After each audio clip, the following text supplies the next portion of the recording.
Hello friends, I hope তোমরা সবাই খুব ভালো আছো। তো চলে আসলাম আরও একবার খুব ইন্টারেস্টিং একটা কনসেপ্ট তোমাদের সামনে প্রেজেন্ট করার জন্য।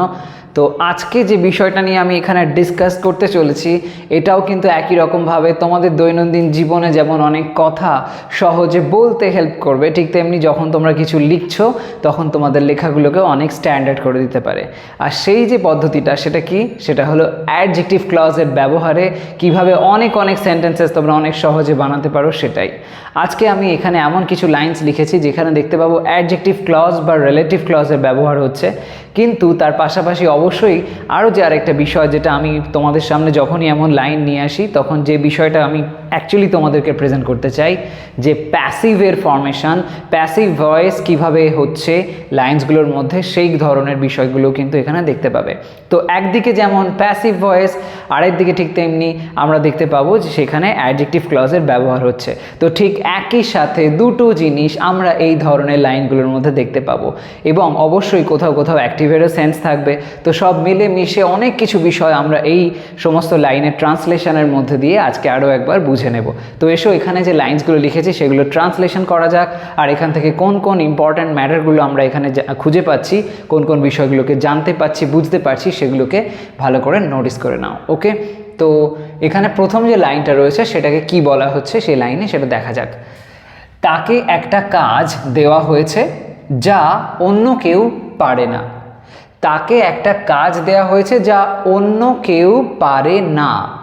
এই যে লাইনটা এখানে দেয়া হয়েছে, এখানে দেখো আমরা দুটো ক্লজের অংশ খুঁজে পেয়েছি। প্রথমত তাকে একটা কাজ দেওয়া হয়েছে, তারপরেই দেখো একটা কনজাংশন যুক্ত হয়েছে, কোনটা, যেটা কিনা যা। তো সেই যা থেকে যে বাকি অংশটা, যা অন্য কেউ পারে না, এটা হয়ে যাচ্ছে একটা ক্লজ যেটাকে আমরা বলবো ইংলিশের কথা অনুযায়ী সাবঅর্ডিনেট ক্লজ, যেহেতু ওই পার্টটার সঙ্গে একটা শব্দ যুক্ত থাকছে যেটা হলো যা। ওকে, লিঙ্কার যে অংশের সঙ্গে যুক্ত থাকে আমরা সেটাকে বলি সাবঅর্ডিনেট ক্লজ, আর যে অংশে কোনো লিঙ্কারের প্রয়োজন হয় না সেটা হচ্ছে প্রিন্সিপাল ক্লজ বা মেইন ক্লজ। তো এখানে এই যে অংশটা যেটা দেখতে পাচ্ছি, যেটা মেইন ক্লজ বা প্রিন্সিপাল ক্লজ রয়েছে, ওখানে টেন্সটা কি হয়েছে সেটা খেয়াল করো। বলা হচ্ছে তাকে একটা কাজ দেওয়া হয়েছে, করেছে, খেয়েছে, গিয়েছে, এই জাতীয় সেন্স যখন আমরা বলি তার মানেটা হচ্ছে সেটা হয়েছে প্রেজেন্ট পারফেক্ট টেন্স। ওকে, তো সেই মতন আমরা এটাকে লিখব। এবার এখানে যদি আমরা একটু ভালোভাবে বোঝার চেষ্টা করি, খেয়াল করে দেখো, বলা হচ্ছে তাকে একটা কাজ দেওয়া হয়েছে, মানে সে কিন্তু নিজে করেনি, তাকে কাজটা দেওয়া হয়েছে, অন্য কারোর দ্বারা কাজ তাকে দেওয়া হয়েছে, তার মানে এটা প্যাসিভ ভয়েসে হয়েছে। তো আমরা প্রেজেন্ট পারফেক্ট টেন্সে প্যাসিভ ভয়েসের ফরম্যাট ব্যবহার করে লিখব। তো সেটা কিভাবে হতে পারে চলো দেখে নেওয়া যাক। প্রথমে আমরা দেখছি এই শব্দটা যেটা হচ্ছে তাকে। তো তাকে অর্থে আমরা হিও লিখতে পারি, শিও লিখতে পারি। তো চলো এখানে হি লেখা যাক, হি দিলাম। এবার শেষে এসো, বলা হচ্ছে কি দেওয়া হয়েছে, তার মানে এখানে যেহেতু প্রেজেন্ট পারফেক্ট টেন্সে প্যাসিভের ফরম্যাট করা হবে, তো আমরা হ্যাভ বা হ্যাজের ব্যবহার করব।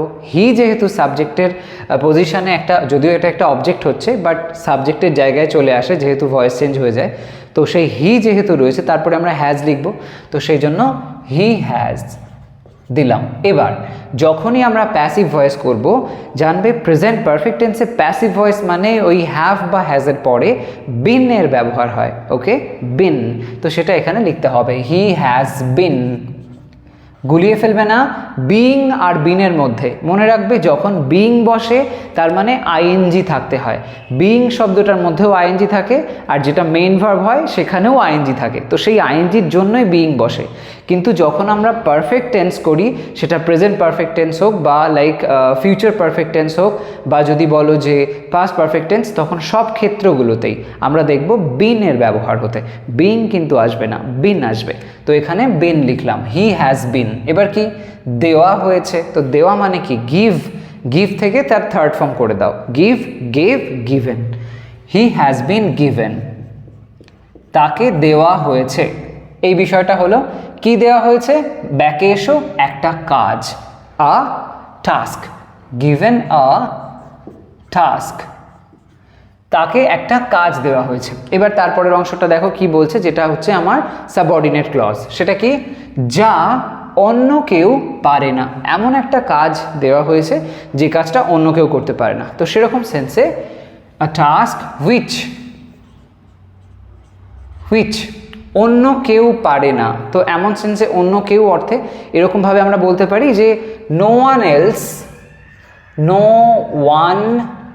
else ক্যান, পারে না বলা হয়েছে, তো সেই সেন্সে নো এর ব্যবহার আমরা আগে করে দিলাম না সেন্সে। এবার এখানে এলস যেই লিখলাম তার মানে অন্য কেউ নয়, এই সেন্সটা বোঝানো হলো। নো ওয়ান এলস অন্য কেউ নয়, কি ক্যান মানে হচ্ছে পারা সেন্সটা রয়েছে, তাই জন্য ক্যান শব্দটা ব্যবহার হলো, যেটা একটা মোডাল অক্সিলারি। তারপরে ধরো কি পারে না, কাজটা করতে পারে না, এরকম একটা sense. No one else can do, okay, no one else can do. তো তাহলে আমরা যদি এবার লাইনটাকে আরেকবার মিলিয়ে নিই, দেখো তাকে একটা কাজ দেওয়া হয়েছে, he has been given a task, ঠিক আছে, যা অন্য কেউ পারে না, which no one else can do. এইবার যদি আমরা এখানে একটু লক্ষ্য করি, যেটা সাবঅর্ডিনেট ক্লজ হলো, এই যে লিঙ্কারটা রয়েছে এখান থেকে শুরু করে এই যে অংশটা যেটা আমরা এখানে এখন করলাম, এই no one else can do, এইটা হলো আমার সাবঅর্ডিনেট ক্লজ। এখানে লক্ষ্য করো যে WH ওয়ার্ড যেটা রয়েছে হুইচ থেকে বাকি যে বিষয়টা এখানে আসছে, এটা কোন পয়েন্টটাকে ফোকাস করে বলছে, কোন বিষয়টাকে নিয়ে বলছে, যে which no one else can do, যেটা অন্য কেউ করতে পারে না। এখানে যেটা বলতে কোনটার কথা বলা হচ্ছে, এখানে কি হিকে নিয়ে বলছে? না, এটা কিন্তু এই ভার্ব গিভেন এটাকে নিয়েও বলা হচ্ছে না। কি নিয়ে বলছে? এই কাজটাকে নিয়ে বলছে, টাস্ক শব্দটা হলো একটা নাউন, তার পাশে এই হুইচ যে শব্দটা ব্যবহার হয়েছে এবং তারপরে একটা ক্লজের যে অংশটা আসছে, এই টোটাল বিষয়টাই কিন্তু এই টাস্কটাকে ফোকাস করে বলছে। তো যখন এরকম ধরনের সেন্স হয়, যেখানে দেখি আমরা এরকম ধরনের একটা WH ওয়ার্ডের ব্যবহার হয়েছে, তারপরে WH ছাড়াও দ্যাটের ব্যবহারও হয়, তারপরে দেখা যায় একটা ক্লজের পার্ট রয়েছে যেখানে হয়তো একটা সাবজেক্ট আছে, একটা ভার্ব আছে, অবজেক্টও থাকতে পারে, এবং সেই বিষয়টা থাকবে এবং সেটা ওই নাউনটাকে নিয়েই বলবে এবং তার পাশেই বসবে, তার থেকে দূরে চলে যাবে না। তো সেরকম সেন্সে আমরা এটাকে অ্যাডজেক্টিভ ক্লজ বলে থাকি। এবার কেন অ্যাডজেক্টিভ ক্লজ বলে থাকি, একটু যদি ভাবো অ্যাডজেক্টিভ কিভাবে কাজ করে। একটা অ্যাডজেক্টিভকে আমরা তখনই মানে অ্যাডজেক্টিভ হিসেবে একটা ওয়ার্ডকে তখনই ধরি যখন দেখা যায় সে নাউন বা প্রোনাউনকে নিয়ে কিছু বলছে, তার একটা বৈশিষ্ট্য বলতে পারে, তার ভালো দিক খারাপ দিক এরকম কিছু একটা বলে। তো এই যে জিনিসটা, এটাও কিন্তু আমরা এখানেই দেখতে পাচ্ছি যে এখানে সেই নাউন টাস্ককে নিয়েই কিন্তু বলা হচ্ছে, তো সেই জন্য এটা অ্যাডজেক্টিভের মতন কাজ করছে।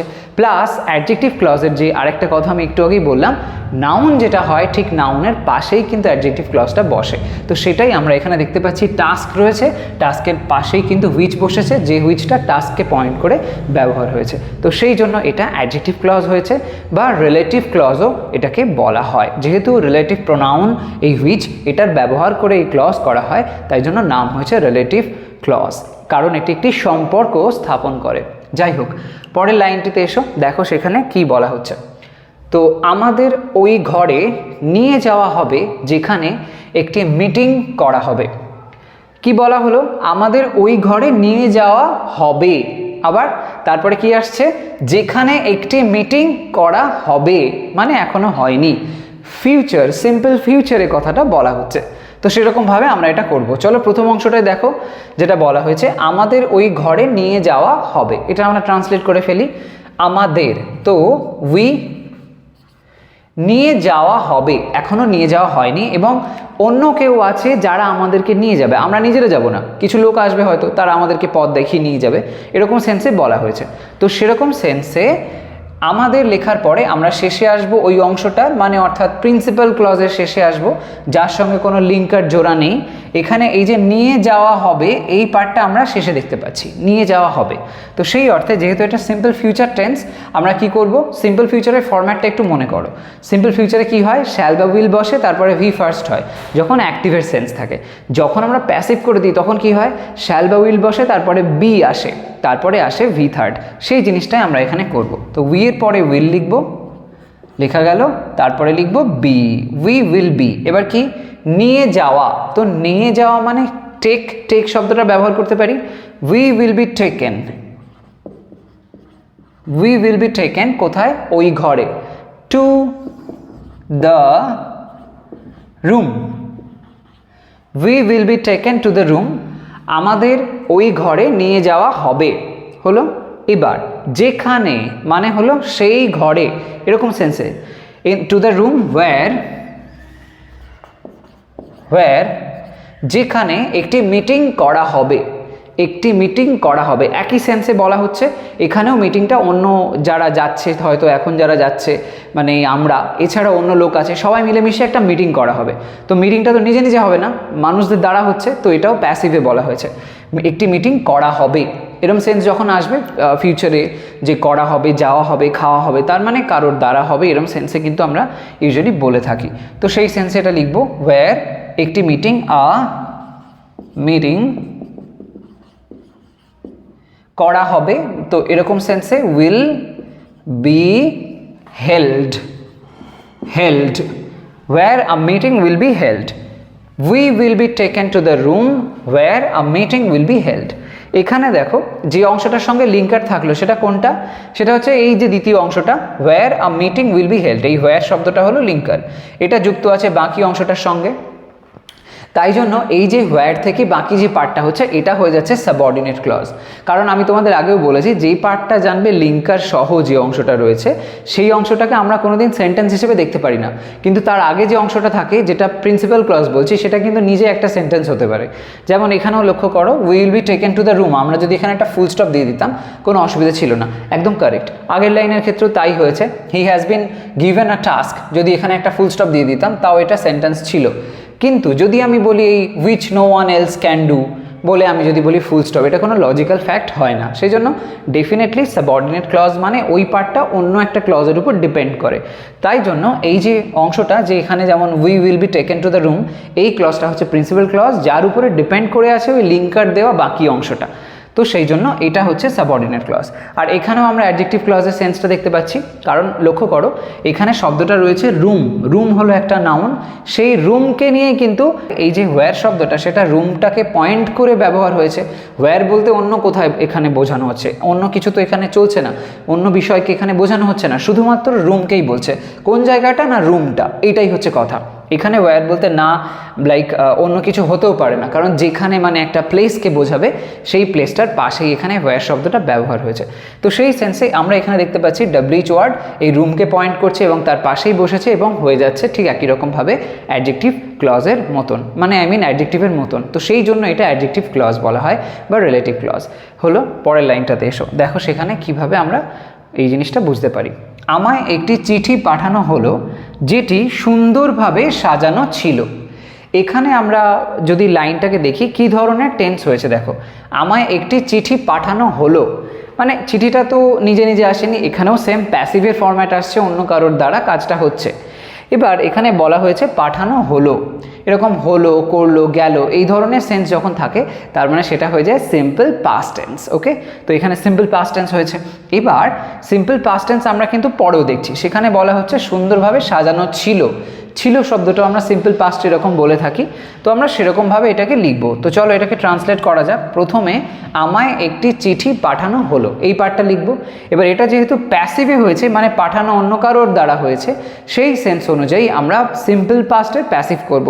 তার মানে সেই ওয়াজ বা ওয়্যারের ব্যবহার হবে, তারপরে ভি থার্ড আসবে। এই রুলটা আমরা ফলো করব।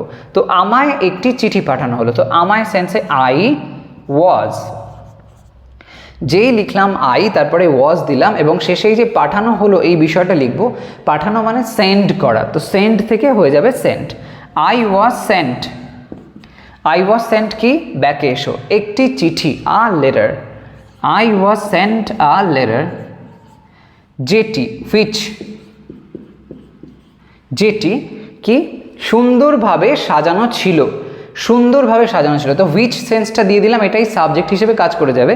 তারপরে হুইচের পরে লিখতে হবে সাজানো ছিল, হুইচ ওয়াজ সুন্দরভাবে, বিউটিফুলি,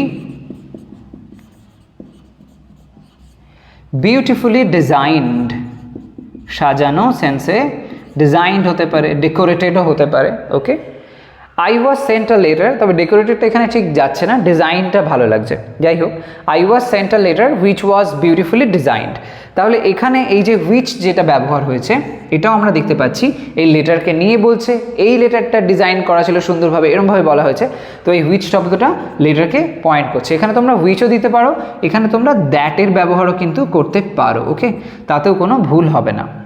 যাই হোক, তো এই যে হুইচ বলি বা দ্যাট বলি যাই ব্যবহার করি না কেন, সেটা আমার এই লেটারটাকে কিন্তু পয়েন্ট করছে যে I was sent a letter that was beautifully designed, অথবা যদি হুইচ বলো তো সেটাও। তো এখানে হুইচ বা দ্যাটের ব্যবহার যেটাই করবে জানবে সেটা কিন্তু লেটারটাকেই পয়েন্ট করে ব্যবহার হচ্ছে, এবং সেই অর্থে আমরা এটাকে অ্যাডজেক্টিভ ক্লজ বলবো। ওকে, আরেকটা কথা এখানে বলে দিই যে এই যে লাইনটা আমরা দেখতে পেলাম, এখানে দেখতে পেলাম যে প্যাসিভের যে ব্যবহার প্রথম অংশটায় হয়েছে ওটাতে আমরা দেখতে পেয়েছি যে সেখানে একটা সিম্পল পাস্ট টেন্সের ব্যবহার হচ্ছে, এবং পরের যে অংশটা আসছে সেখানেও দেখো ওটাতেও কিন্তু প্যাসিভের ফরম্যাট হচ্ছে, যেটা ডিজাইন সাজানো ছিল, মানে অন্য কারোর দ্বারা সাজানো ছিল সেরকম সেন্সে ওয়াজ, এবং তারপরে ডিজাইনড ভি থার্ডের ব্যবহার হয়েছে। তো দুটো ক্ষেত্রেই, উভয় ক্ষেত্রেই আমরা প্যাসিভ দেখলাম, আগের লাইনেও দেখেছি আমরা উভয় ক্ষেত্রেই প্যাসিভের সেন্স এসছে।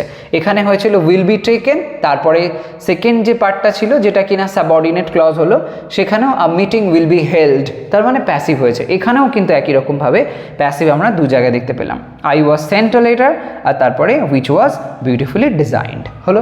পরের লাইনটাতে এসো, তুমি কি ওই লোকটিকে শাস্তি দিতে ইচ্ছুক যাকে এটি করতে বাধ্য করা হলো?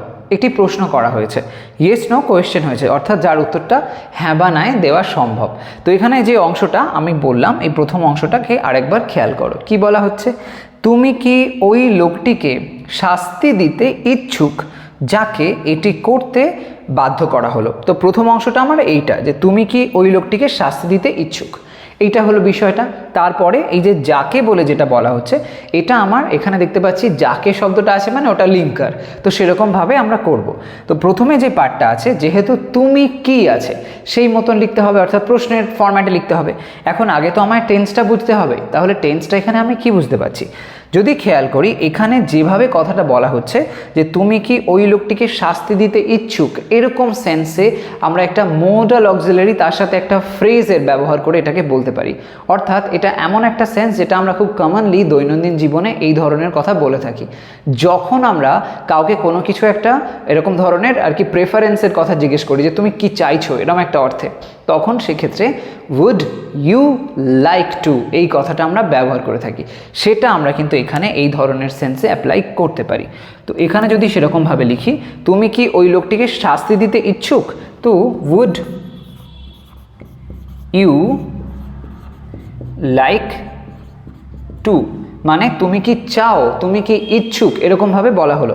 ইচ্ছুক কি শাস্তি দিতে, শাস্তি দিতে দেখো তে রয়েছে, তার মানে ইনফিনিটিভ, তে বিভক্তি মানে ইনফিনিটিভ আসে।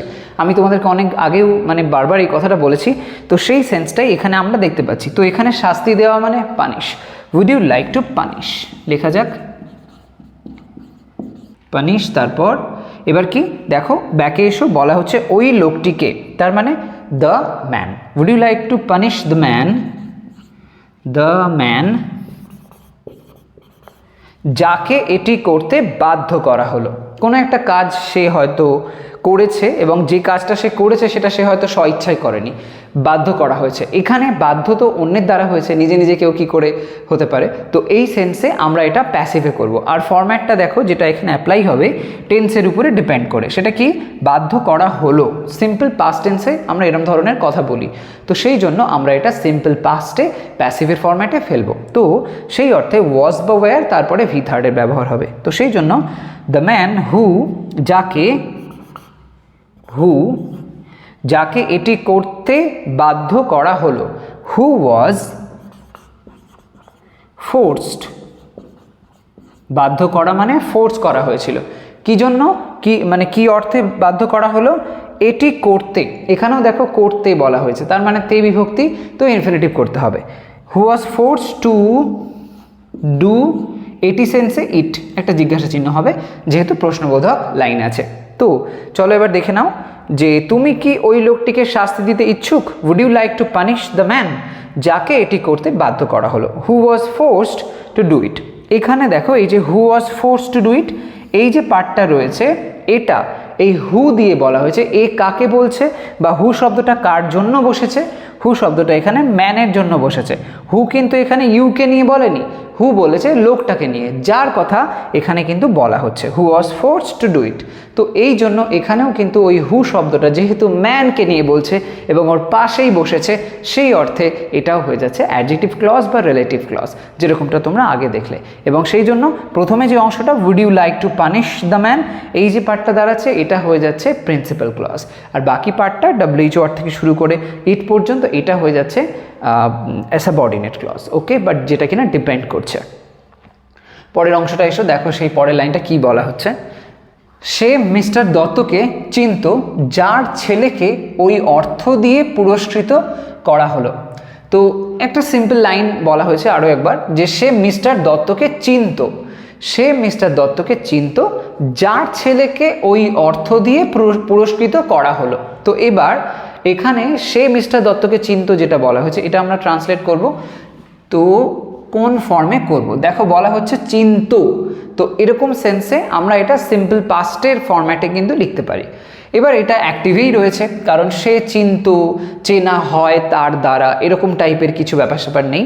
তো সিম্পলি সে চিন্ত এরকম বলা হচ্ছে, তো এটা অ্যাক্টিভের ফরম্যাটে লিখব। তো সেই অর্থে এখানে সি ব্যবহার করলাম, সে মিস্টার দত্তকে চিনত। তো চেনা মানে কি? নো শব্দটা ব্যবহার করতে পারি, সিম্পল পাস্টে নো হয়ে যাবে knew. Okay, she knew mister Datta,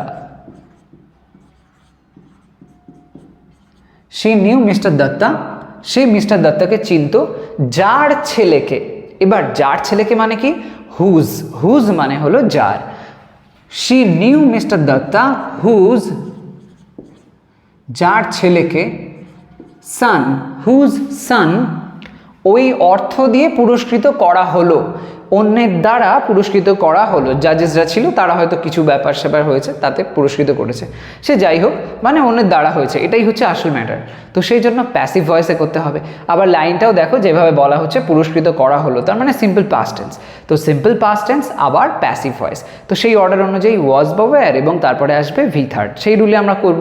চলো লেখা যাক, হুজ সান, যার ছেলেকে ওই অর্থ দিয়ে পুরস্কৃত করা হলো। ওই অংশটা লেখার পরেই শেষে চলে আসবে, সেখানে রয়েছে পুরস্কৃত করা হলো, এই বিষয়টা আমাদেরকে এখন লিখতে হবে, পুরস্কৃত করা হলো। তো হুজ সান ওয়াজ,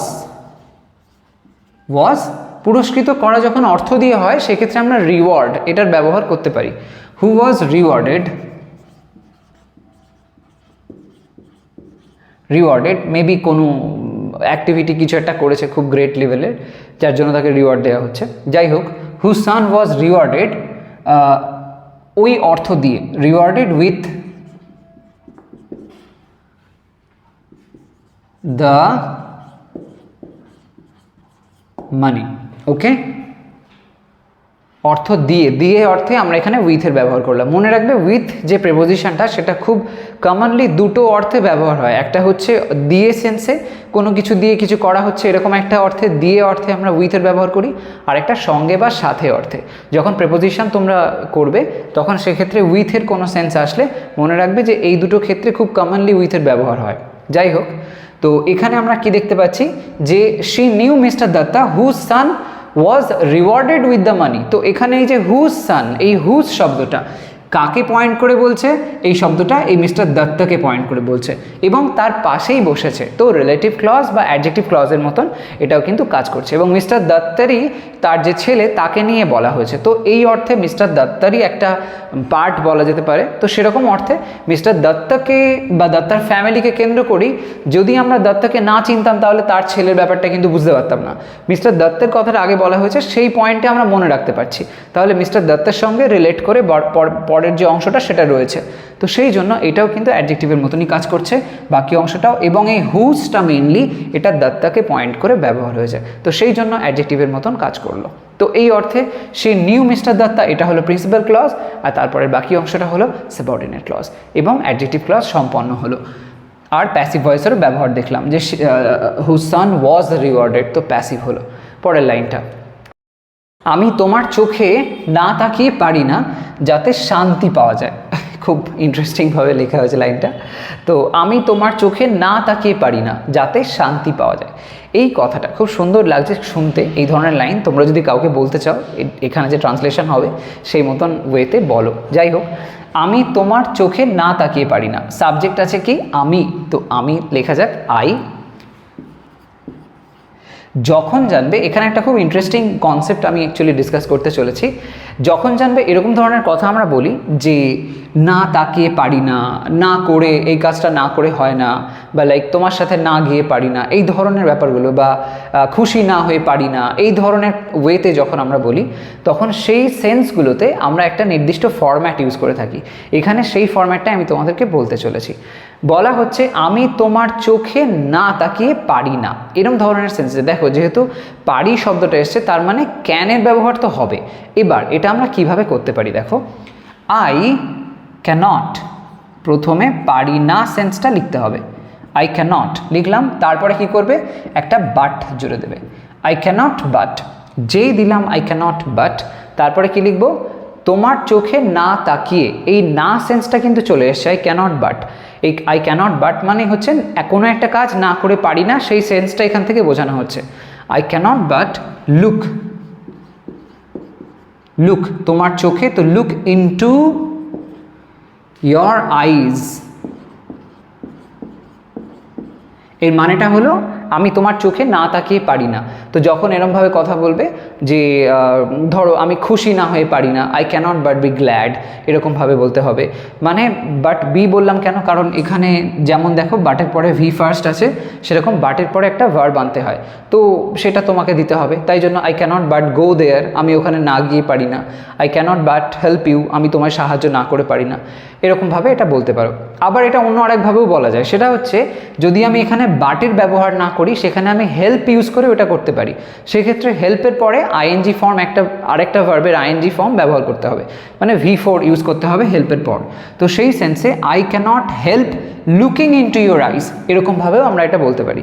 যদি I cannot but look into না বলে I cannot help looking into your eyes বলি, তাতেও কোনো ভুল নেই, সেটাও পসিবল। যাই হোক, তো এরকমভাবে তোমরা এই ধরনের সেন্সগুলোকে বলতে পারো যখন এরকম কিছু বলো যে না করে পারি না কোনো একটা কিছু, সেই অর্থে I cannot but do it, বা I cannot help doing it, এরকম বিভিন্ন রকম ওয়েতে। ওকে, তো এখানে তোমরা ক্যানট বাট লুক বলতে পারো, অথবা এখানে হেল্প লুকিং এরমভাবেও কিন্তু বলা যাবে। ওকে, হয় বাট লুক বলবে অথবা হেল্প লুকিং এরমভাবে বলবে। আচ্ছা, তো প্রথম অংশটা তো হলো। এবার কি বলা হচ্ছে, যাতে শান্তি পাওয়া যায়। যাতে মানে কিসে, ওই আইজের মধ্যে, এই চোখে শান্তি পাওয়া যায় সেটা বলা হচ্ছে। তো এখানে এই চোখটাকে নিয়ে পরের কথাটা লিখতে হবে। আইজ, এখানে যাতে সেন্সে আমরা লিখব ইন হুইচ, ইন হুইচ শান্তি পাওয়া যায়, শান্তি পাওয়া যায় কারোর দ্বারা, এরকম একটা সেন্সে। তো পিস, পিস এটা দেখো পাওয়া যায় বলা হয়েছে, মানে সব সময় পাওয়া যায় এরকম একটা সেন্সে। তো এটা সিম্পল প্রেজেন্ট টেন্স হয়েছে, তো সেই অর্থে লিখবো আমরা। তো পিস দেওয়ার পরে আমরা ইজের ব্যবহার করব। পিস ইজ, পাওয়া যায় মানে খুঁজে পাওয়া যায় এরকম সেন্সে আমরা ফাইন্ড ভার্বের ব্যবহার করব, তার থার্ড ফর্ম হবে, হয়ে যাবে found. In which piece is found, found হলো। চলো আরেকবার দেখে নিই বিষয়টা। প্রথমে আমি তোমার চোখে না তাকিয়ে পারি না, I cannot but look into your eyes, অথবা I cannot help looking into your eyes, যে কোনো একটা ব্যবহার করো। তারপর in which peace is found, যার মানেটা হচ্ছে যাতে শান্তি পাওয়া যায়। এখানে এই যে in which এর ব্যবহারটা করলাম আমরা, এটা কিন্তু এই আইসটাকে পয়েন্ট করে ব্যবহার হয়েছে। কোথায় না, সেই চোখের মধ্যে শান্তি পাওয়া যায়। তো চোখের মধ্যে এই সেন্সে আইজের পরেই কিন্তু বিষয়টা আসছে। তো এই জন্য এটাও হয়ে যাচ্ছে অ্যাডজেক্টিভ ক্লজ। ওকে, তো এইভাবে আমরা এটা করে ফেললাম। পরের লাইনটা দেখো, সেখানে কি বলা হচ্ছে, আমার ভাই যে ব্যাপকভাবে প্রিয় পার্টিতে যোগ দিতে প্রস্তুত। আমার ভাই সে বেশ মানে লোকজনের কাছে খুব প্রিয়, সে পার্টিতে যোগ দিতে প্রস্তুত, এইভাবে বলা হচ্ছে। তো এবার যদি আমরা এটা লিখি, এরকমভাবে লেখা যেতে পারে, আমার ভাই মাই ব্রাদার। এই লাইনটা যেভাবে বলা হয়েছে সিম্পল প্রেজেন্টের সেন্সেই আমরা এটা লিখব, যে ব্যাপকভাবে প্রিয়। তো এখানে কমা আছে, তারপরে হু, যে সেন্সে হু এর ব্যবহার করবে। এই হুটা কাকে নিয়ে বলছে, আমার ভাইকে নিয়ে বলছে, মাই ব্রাদার হু। এবার যে ব্যাপকভাবে প্রিয়, হু ইজ সিম্পল প্রেজেন্টে অন্যের দ্বারা প্রিয় এরকম একটা সেন্স বোঝানোর জন্য সিম্পল প্রেজেন্টে আমরা প্যাসিভ করে এটা লিখতে পারি। হু ইজ, প্রিয় মানে ধরো লাভড বলতে পারি, হু ইজ লাভড। তো হু ইজ ব্যাপকভাবে, তো ওয়াইডলি, ওয়াইডলি লাভড। আবার একটা কমা দাও, পার্টিতে যোগ দিতে প্রস্তুত, সেই ভাই আমার এখন পার্টিতে যোগ দিতে প্রস্তুত। তো মাই ব্রাদার ছিল আগে সাবজেক্টটা, সেই সেন্সে লিখব আমার ভাই পার্টিতে যোগ দিতে প্রস্তুত, এরকম অর্থে মাই ব্রাদার ইজ যোগ দিতে প্রস্তুত, ইজ রেডি টু, যোগ দিতে মানে হলো ওই ইনফিনিটিভ হচ্ছে টু জয়েন, টু জয়েন পার্টিতে, কোনো একটা নির্দিষ্ট পার্টি আছে তো দ্য পার্টি হলো। My brother who is widely loved is ready to join the party. তো এখানে আমরা দেখতে পাচ্ছি যেটা কিনা অ্যাডজেক্টিভ ক্লজের পার্টটা হয়েছে সেটা কিন্তু এই অংশটুকু, যে হু ইজ ওয়াইডলি লাভড, এই যে কথাটা আসছে এই অংশটুকু হলো আমার অ্যাডজেক্টিভ ক্লজের পার্টটা, যেখানে এই হু যে শব্দটা রয়েছে এই হু শব্দটা এই ব্রাদারকে পয়েন্ট করে ব্যবহার হয়েছে, তার পাশেই বসেছে, তো সেই জন্য এটা অ্যাডজেক্টিভের মতন কাজ করলো, তো অ্যাডজেক্টিভ ক্লজ সাকসেসফুল হলো। আর যদি প্রিন্সিপাল ক্লজটা এখান থেকে ফাইন্ড আউট করতে হয় কিভাবে বুঝবো, এই যে হু থেকে যে লাভড পর্যন্ত অংশটা আছে সেটা বাদ দিয়ে বাকি পার্টটা হলো প্রিন্সিপাল ক্লজ, অর্থাৎ my brother is ready to join the party, এইটা হলো প্রিন্সিপাল ক্লজ। মোটমাট কথা প্রিন্সিপাল ক্লজ মানে যার সঙ্গে লিঙ্কার যুক্ত থাকবে না, ওই অংশটার সঙ্গে লিঙ্কার যুক্ত নেই, তাই জন্য ওটা প্রিন্সিপাল ক্লজ হয়েছে। তো এবার লাস্ট লাইনটা দেখো কি বলা হচ্ছে, তার উপস্থাপনা যেটি গৃহীত হলো না আসলে দারুণ ছিল। ওকে, কোনো একটা কিছু সে উপস্থাপন করেছিল, প্রেজেন্ট করেছিল, সেই জিনিসটা যেটা গৃহীত হলো না, মানে অন্য কারোর দ্বারা, একটা কর্তৃপক্ষ হতে পারে যারা ছিল তারা ওটা অ্যাকসেপ্ট করেনি, তো এটা অন্য কারোর দ্বারা গৃহীত হলো না এরকম একটা অর্থে, মানে প্যাসিভ হয়েছে। তারপর আসলে দারুণ ছিল, তো সেটা অ্যাকচুয়ালি ভালো ছিল, এরকমভাবে বলা হয়েছে। তো চলো লাইনটাকে লিখে ফেলি, পাস্ট টেন্সে ব্যবহার করা হয়েছে। তো তার উপস্থাপনা, তার মানে তার সেন্সে যদি আমরা ছেলে অর্থে ধরি তাহলে হিজ লিখতে পারি, আর যদি ফিমেল হয় তাহলে শি অর্থে হার লিখতে পারি। তো এখানে তার সেন্সে আমরা হার লিখলাম, তার উপস্থাপনা, হার প্রেজেন্টেশন, উপস্থাপনা মানে হচ্ছে তার প্রেজেন্টেশন, হার প্রেজেন্টেশন, তার উপস্থাপনা, কমা দাও, কি বলা হচ্ছে, যেটি গৃহীত হলো না, যে উপস্থাপনাটা গৃহীত হয়নি, সে একটা কিছু প্রেজেন্টেশন দিয়েছে সেটা অ্যাকসেপ্ট করা হয়নি, তো হুইচ গৃহীত হলো না ওয়াজ, এটাও সিম্পল পাস্ট টেন্সেই হয়েছে এবং প্যাসিভের ফরম্যাটে, তো which was not accepted, which was not accepted, তারপর আসলে দারুণ ছিল, কমা দাও, আসলে দারুণ ছিল। তো সেই সেন্সে এখানে আমরা সাবজেক্ট হিসেবে এই পরের অংশটার মধ্যে এই আগে বলা অংশটাকে ধরে নেব, মানে তার উপস্থাপনা আসলে দারুণ ছিল, এই কথাটাই আমায় লিখতে হবে। তো সেই সেন্সে তার উপস্থাপনাটা অর্থাৎ হার প্রেজেন্টেশন আমরা আগে লিখে দিয়েছি, সেই অর্থ ধরেই লিখব, হার প্রেজেন্টেশন আসলে দারুণ ছিল, ওয়াজ আসলে সেন্সে অ্যাকচুয়ালি,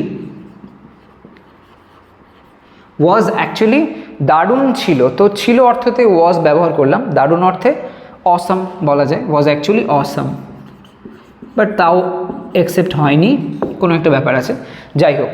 তো এখানে আমরা দেখতে পেলাম যে প্যাসিভের ব্যবহারও হলো এবং আরও একবার অ্যাডজেক্টিভ ক্লজ আসলো, কোথায়, এই যে কথাটা বলা হচ্ছে হুইচ ওয়াজ নট অ্যাকসেপ্টেড, এই পার্টটা হয়ে যাচ্ছে অ্যাডজেক্টিভ ক্লজ, কারণ এখানে হুইচ যে শব্দটা ব্যবহার হয়েছে সেটা কিন্তু এই প্রেজেন্টেশনটাকে নিয়ে বলা হচ্ছে, তার পাশেই ওটা বসেছে, তাকে উদ্দেশ্য করেই কথাটা বলছে, তো সেই অর্থে এটা হয়ে যাচ্ছে অ্যাডজেক্টিভ ক্লজ। আর তাহলে প্রিন্সিপাল ক্লজ কোনটা, ওই হুইচ থেকে অ্যাকসেপ্টেড পর্যন্ত বাদ দাও, যেটা আগে ঠিক যেরকম হুয়ের ক্ষেত্রে দেখলে সেম প্রসেসে এটাও করা হয়েছে, হার প্রেজেন্টেশন ওয়াজ অ্যাকচুয়ালি অসম, এই পার্টটা হচ্ছে এখানে প্রিন্সিপাল ক্লজ। ওকে, তো এরকমভাবে তোমরা দেখতে পেলে কত ইন্টারেস্টিং ওয়েতে আমরা বিভিন্ন রকমের বিষয় এখানে এই ট্রান্সলেশনগুলোর মধ্যে দিয়ে বুঝে গেলাম।